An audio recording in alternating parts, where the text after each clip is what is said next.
अस्मद्गुरुचरणकमलेभ्यो नमः। माता पितृ चरणकमलेभ्यो नमः।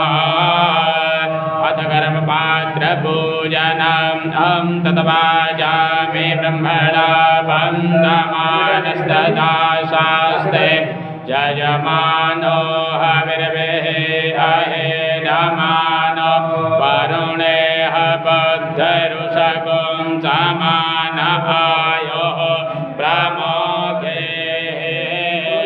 गंगे च यमुने चैव गोदावरी सरस्वती नर्मदे सिन्धु कावेरी जलेऽस्मिन् सन्निधिं कुरु।